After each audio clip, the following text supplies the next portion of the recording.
This week I've been talking about how these 4 parts of the grid, the belief statement, hope statement, human condition, and invitation to transformation are all leading up to one point, and that point is today. Today we're going to work on your bumper sticker.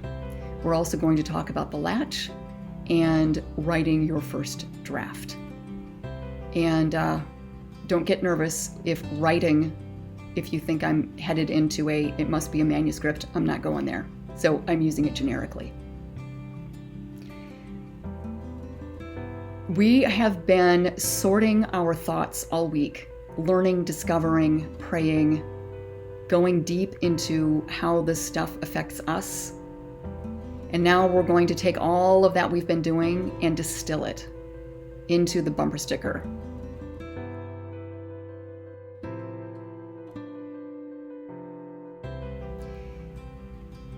While I keep saying that there is a tremendous amount of flexibility, adaptability to this process, one thing I am really particular about is the bumper sticker. And in that, it has to be one complete sentence. And this is why. A complete sentence forces us to commit. It forces us to commit to particular words and particular thoughts and not include all of our thoughts. Now, coming up with that one sentence is really difficult. There isn't a creative medium on the planet, though, that doesn't have to do this. So take heart. It doesn't matter whether it's a newspaper article or a magazine article, a novel, nonfiction book, an opera, a jazz piece, a painting. There's a purpose, a theme, a rendering, a particular expression that the artist is trying to convey. Sorting the possibilities, rejecting gazillions of others to get down to this is this painting with this subject, and that's all I get to do. The canvas is this big. It's all I got. It's all we've got for a sermon. We've got a homily for 5 minutes, a sermon for 10 to 15, in some traditions, of course, longer, 30 minutes. But regardless, there's a limit. It's all we got. So we have to get clear what we can do within that parameter. And the way we get clear is by writing a complete sentence that has a subject and a predicate, a subject and a verb and punctuation at the end. This sentence cannot be a St. Pauline run-on sentence. We get maybe 1 comma or maybe 1 semicolon, but never 2. We get maybe 6, 10, 12-ish words, but that's it. It has to go into that. When we have trouble committing to that one sentence, usually it's because we have more than one sermon. And if we're operating in phrases, that's a really good clue because phrases don't commit. They are kind of freewheeling. A lot of times they don't have a subject to them. A complete sentence pushes us to commit to the one thing we are trying to say. And it is the painful process of letting our darlings go on the cutting room floor because we only get this one sermon for this length of time with these people. That's all we've got. So it is very important to get to that one sentence. It is also important to be gentle with yourself because this is extremely hard work. To get to that one sentence, the easiest thing to do is to say, what do I really want people to know? When they walk out of church today, what is the single most important thing?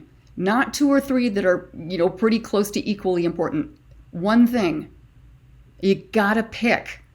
I know it hurts. I do this too. It hurts. One thing. What's the one most important thing I hope they know about who God is today? What do I want them to know? If you struggle with that, another way you can do it is to free write. Just start writing. What do I really hope people know? Or take your belief statement. What is so important about who God is? Why do I want people to know this? And do some processing to see if you can figure out, oh, this is the most important thing. Or at least, okay, I've got 2 or 3 that are the most important. I'm going to flip a coin and I'm going to pick one. But pick that one. And for today, you don't have to wordsmith that sentence. Today, we're still working on just being organized. This is just what I'm trying to get across. Tomorrow is when we're going to make it pretty. Today, it's just, what am I trying to say? So get the sentence down. Don't worry about making it memorable for listeners right now from an ear point of view. Just what's the point? All right, so there's the bumper sticker.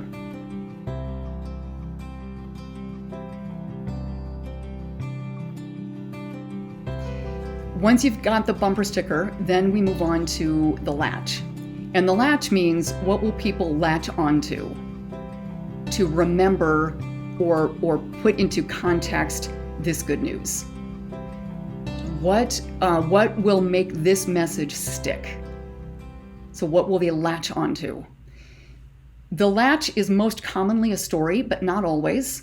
It doesn't have to be a story. It can be a proverb, a quote, a repeated refrain, a parable. It can be a bit of music. It can be something visual. Describing something visual can be really, really powerful. The latch can be a lot of things. So don't feel like you've only got to stick to stories. There are a lot of possibilities with that for things that will help that message linger in the listener's mind. Now, with today's video, there's also a handout about how to discern a latch in less time. And so I recommend that to you to help you find a latch. A lot of preachers really struggle with this. And if you're one of them, there's really good help in this guide. Follow it to the letter. And it really, I've done this with a lot of people. It really works for most people. So see if you're one of them.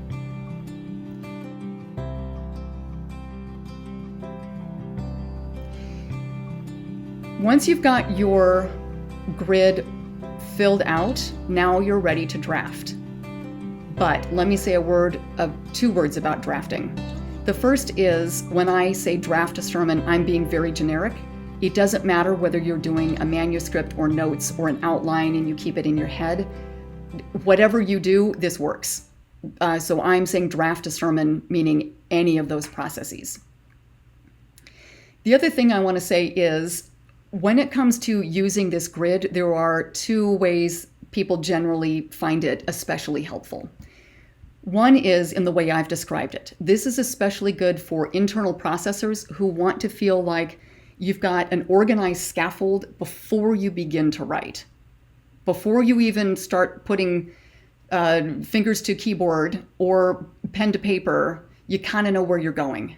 And that's great. However, if you're somebody who learns what you mean to say in the process of writing, this still works. Do your stream of consciousness. Do all of that. That's fine. Then come back to the grid and use it as an editing tool. Then go into your stream of consciousness and pull out, well, what is my belief statement? Who is God? What is God doing in this? Who are my people? Why do they need to know this? What's the human condition? Oh, I was talking about myself and how I'm reacting in this particular paragraph that I dumped out. Oh, maybe this is where this can go for a universal human condition. And so on. So you use it as an editing tool. And then you're still using all of that to figure out, but what is the one thing I'm trying to say? And then once you've got clarity around that, then you can draft your sermon in whatever way you do that for you.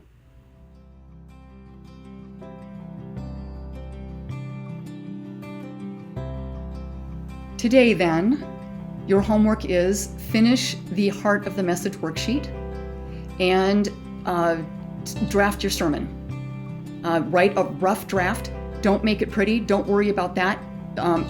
It is always easier to edit then stare at a blank screen. So dump. If you're not sure where to start, think about what is it I really want people to know, and start there and just start writing. And then if you get stuck, well, why do I want them to know that? What do I want them to know? Why do I want them to know it? See where that takes you. All right. Finish part of the message. Write a draft. Tomorrow we'll come back, and all that's left to do is revise. See you then.